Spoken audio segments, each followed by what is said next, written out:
Olá, muito boa tarde a todos, bem-vindos a mais um vídeo do canal Benfica 21 e neste vídeo vamos aproveitar o facto de neste fim de semana não haver jogos para a Liga, para o campeonato, devido de facto à paragem para a final da Taça da Liga. O Vitória ganhou com todo o mérito, portanto, Vitória de Guimarães ganhou ao Porto nos quartos de final, depois na Final Four ganhou ao Sporting e na final ganhou ao Braga. Foi de facto a equipa que merecia ganhar esta competição e até acaba por ser positivo de facto não ser um dos três grandes a ganhar a competição. Claro que a minha prioridade seria o Benfica e a minha preferência, não sendo o Benfica, acho que o Vitória ganhou muito, muito bem. Mas como eu dizia, vamos aproveitar esta situação da paragem deste fim de semana para fazermos aqui um balanço de meio da época, até porque no campeonato acabou agora a primeira volta. E o título que eu coloco aqui não é nada simpático, mas é o que é. A desilusão que não pode ser surpresa para ninguém. Ou seja, a partir de uma certa altura já estávamos quase todos à espera que as coisas não corressem bem, e que chegássemos a uma situação como esta. Portanto, o Benfica fez no total 33 jogos até ao momento, 21 vitórias, 7 empates e 5 derrotas, 58 golos marcados e 22 sofridos. O bom, também já vou falar mais à frente, o aspecto positivo foi de facto a vitória aqui na Supertaça, frente ao Sporting, e a qualificação para a fase Liga da Champions. Depois na Champions, estamos a tentar recuperar aqui com duas vitórias nos últimos jogos, mas como sabemos está complicado. Taça da Liga também já foi, com a derrota com o Braga, e no campeonato também estamos já muito longe, são 10 pontos que estamos do Futebol Clube do Porto, está a fazer também um campeonato excelente, mas com 11 vitórias e 6 empates. Aqui está, é mais ou menos a mesma informação, terceiro lugar no campeonato, Supertaça ganhámos, Taça de Portugal, quartos de final, onde vamos jogar um jogo muito importante no Dragão na próxima quarta-feira, penso que é na quarta-feira.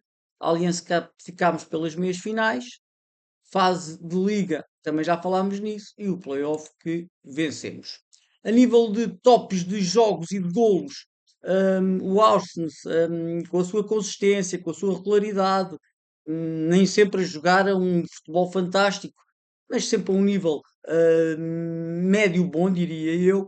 33 jogos, o Dal também 32, Pavlidis 32, Otamendi 31, Richard Rios 31, são os jogadores com mais jogos. A nível de golos, já vou falar disso um bocadinho mais à frente, temos o Pavlidis no total da época com 24 golos e a seguir só temos o Ivanovic, pouco tem jogado, muito poucos minutos, com 5 golos, Sudakov 4, Austin 4, Rios 3, portanto é de facto de assustar a dependência que temos do Pavlidis.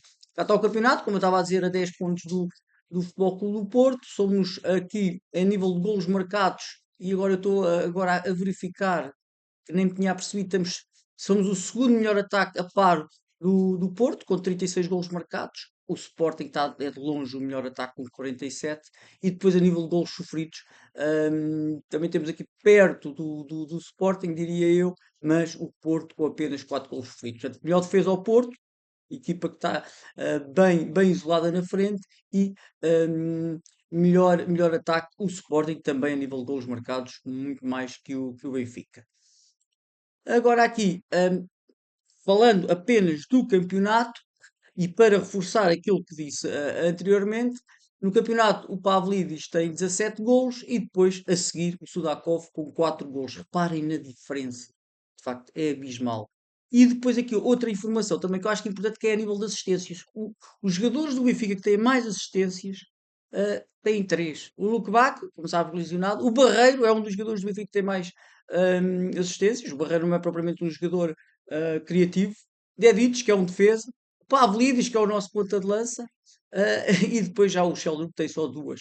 Portanto, quando pensamos por exemplo, num Di Maria ou num Rafa, que chegavam ao final de uma época com entre 15 e 20 assistências, de facto é um bocadinho assustador. O nosso jogador com mais assistências ter 3. Eu peço desculpa, provavelmente muitos vão dizer que eu sou um pessimista e tudo, mas comparando, de facto, é um bocadinho deprimente. Desilusões para mim, atenção para mim. Otamendi tem feito grandes jogos, em muitos deles tem-se assumido como líder, tem sido, se calhar em vários jogos, o melhor jogador do Benfica, mas também são vários os jogos, em que ele tem errado. Em que ele tem errado de forma grave. Erros que dão gols aos adversários e que depois levam à perda de pontos do Benfica. Erros de liderança, como quando quer marcar penaltis, quando já não há nada para decidir. Se ele quer, é isso que eu não entendo. Porque é que ele vai marcar penaltis quando já não há nada a decidir? Se pode motivar um avançado ou um médio a marcar gol. Ele que é o líder. E depois este erro ter sido expulso, que por muitos nervos que um jogador e mal perder tenha no jogo, tem que pensar. Um líder como o Otamendi, com tanta experiência, tem que pensar na equipe. E se formos a ver, o Otamendi já está no Benfica há muitos anos e só tem o título de campeão. Portanto, longe de um Luizão, por exemplo, também um grande líder do Benfica. Outra desilusão para mim foi o Dal. Quando saiu o Carreras, eu fiquei um bocadinho na dúvida se ele conseguia fazer esquecer, pelo menos em parte, o Carreras, porque o Carreras, quando veio, também não era um jogador fantástico que depois se tornou, ou pelo menos não sabíamos, mas o Dal tem tido muitas oportunidades e, na minha opinião, não é um defesa para o Benfica, porque não tem aquela acutilância ofensiva, aquela qualidade ofensiva, até no 1 para 1. Portanto, para mim foi uma desilusão aqui o Dal. Barrené cheia também, Barrené cheia diziam, epá, o Barrené cheia é tão bom como o Florentino a defender, mas é muito melhor a atacar. Eu volto aqui a repetir o que eu já disse. Não. O Barreira é cheia. Se calhar é um pouco igual ao Florentino, não acrescenta nada a atacar. Se calhar tem uma porcentagem de passos melhores, mas não passos decisivos. E a defender é muito mais fraco. Ganha muito menos duelos, muito menos desarmes. Um jogador com muito menos intensidade que o Florentino. E isso contribuiu para muitos resultados negativos que o Benfica teve. E portanto não é de facto, para mim é uma desilusão. O Rios também tem sido, tem melhorado, é um jogador intenso, é um jogador que, como eu já disse também, que o Benfica parece estar viciado na intensidade dele. Senão o Mourinho não o colocava em todos os jogos, mas tecnicamente, para jogar ali a 8 eu diria que é preciso mais. Não são jogadores comparáveis, mas são jogadores que hum, jogar no Benfica jogam e jogaram na mesma posição, ali na posição 8 que é o Richard Rios atualmente, e depois o Kokshu, que nem está a fazer uma grande época ou não está na Turquia, mas temos que ver a diferença de qualidade, sobretudo atacante, de um para o outro. Rios recupera mais bolas, é mais intenso, pressiona mais, mas depois a atacar falta-lhe de facto muito.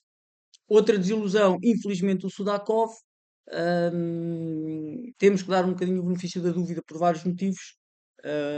Vem de um campeonato muito menos intenso, vem de problemas também familiares, problemas da guerra, problemas no país. Não é fácil, de facto.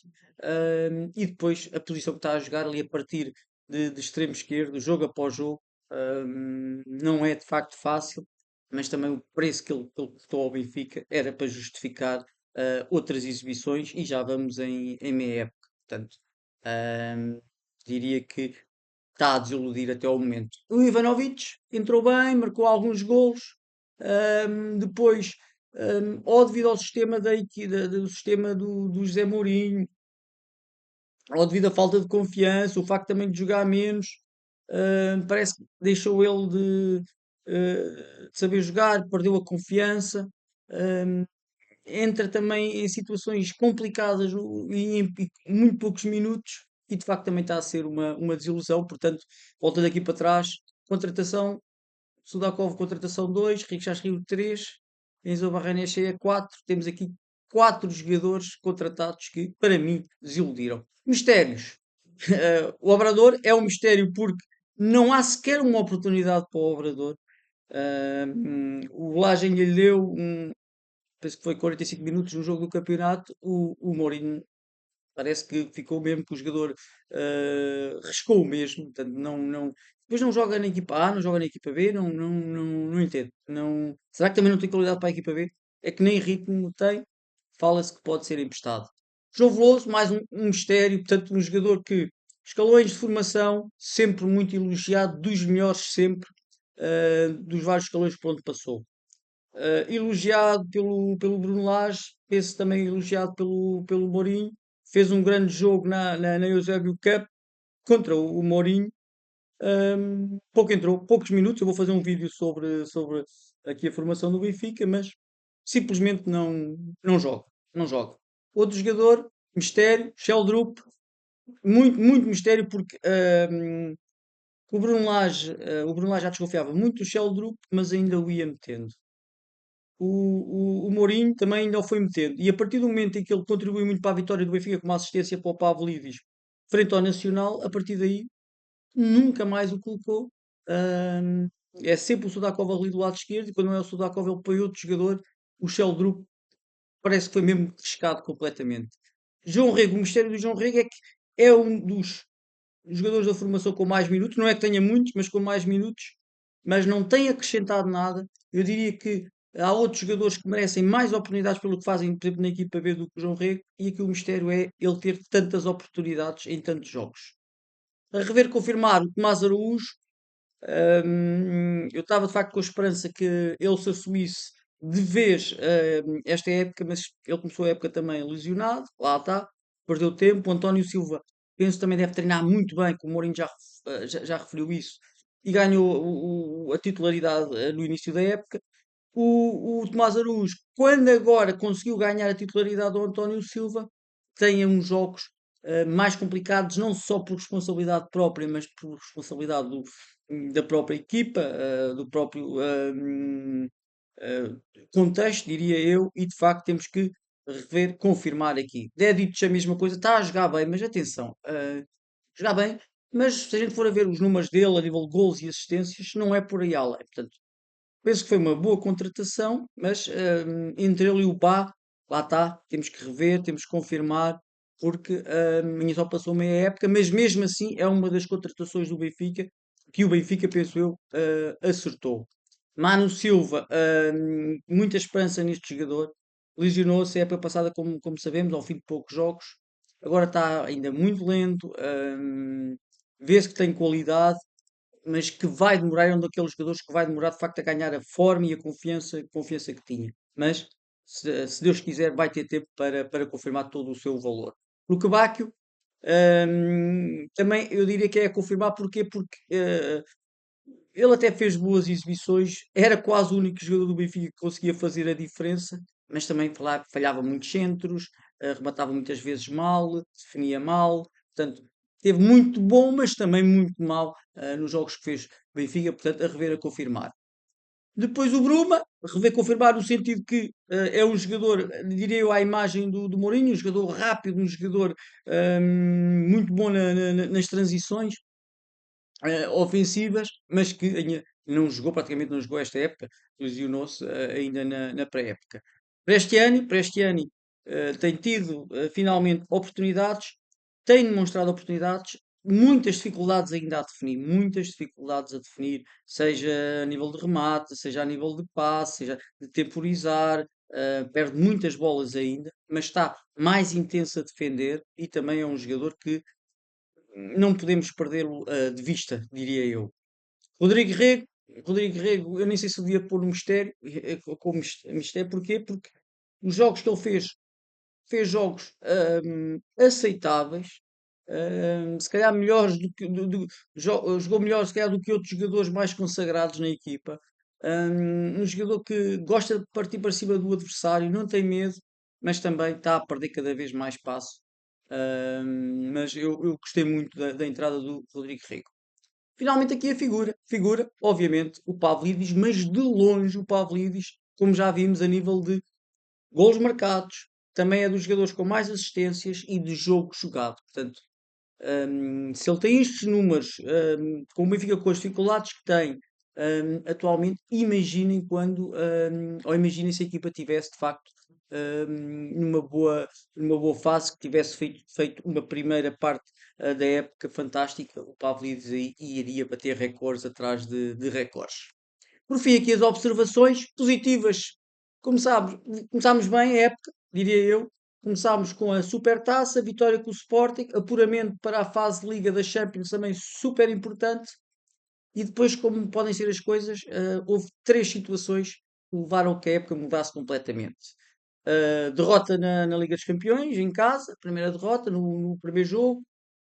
O empate também em casa para o campeonato e depois uma grande saturação que já tínhamos do Bruno Lage, também das exibições que a equipa não estava a jogar bem, não estava a jogar bem, e principalmente do discurso, o que levou também ao seu despedimento, tal como tinha acontecido com o Schmidt na época anterior. Portanto, aspectos negativos, treinador despedido e substituído esta época, tal como tinha acontecido com o Schmidt, muitos reforços a desiludirem, já falámos do Obrador, Barrenechea, Rios, Ivanovic, talvez o próprio Sudakov, plantel inferior ao da época passada, apesar de tantos milhões de gastos, de facto, quando comparamos, diria eu, um Di Maria com o Luke Bacchio a nível de definição. Ou ali o Di Maria, como estamos a jogar agora, que é o da direita, agora está a jogar o Austin, comparem-no com o Di Maria a nível atacante. Na esquerda está a jogar o Sudakov, comparem com os números do Aktürkoğlu. No meio está a jogar o Rios, é comparar por exemplo, com os números do Cockchu, por exemplo. Ou comparar o Florentino com o Barrenechea. Na esquerda da defesa, comparar o Carreras, que foi para o Real Madrid, com o Dal. Portanto, jogador por jogador, eu acho que não há de facto comparação. Parece-nos de facto aqui navegação completamente à vista. Porque é que eu digo isto? Reparem nas falhas de contratações. O Félix foi uma novela, o Tiago Almada foi uma novela, o Alvarez, o Moçá, agora tem sido o Rafa, o Wesley, o Luca do avançado do Nápoles. Portanto, muitas falhas, muitas aberturas, fugas de informação, falhas nas contratações e depois também vou fazer um vídeo sobre aqui a aposta na formação. É uma falácia, é um mito. Não existe aposta da formação. Existe aposta em estrear jogadores da formação. Decorem isto. Existe aposta em estrear jogadores da formação. Não existe aposta efetiva na formação. Peço desculpa se estou a ser de facto muito agressivo, mas preciso dizer o que sinto. Acho que ainda se pode dizer, acho que existe liberdade para dizer estas coisas, e Deus queira que seja contradito, não sei se é assim que se diz, pelos próximos resultados, mas não me parece. Pedir-vos o normal, no caso de terem gostado deste vídeo ou de outro vídeo, para subscreverem o vídeo, para partilharem, que é completamente. Não é subscrever o vídeo, peço desculpa. Subscreverem o canal, também existem outros vídeos aqui neste canal, para partilharem este canal também com outros benfiquistas que gostem deste tipo de conteúdo, colocar os vossos gostos, as vossas críticas, as vossas sugestões. Vou fazer também brevemente um vídeo sobre a formação e a pseudo-oposta da formação do Benfica e também sobre esta situação das contratações falhadas e tantas contratações falhadas. Um abraço a todos, até breve.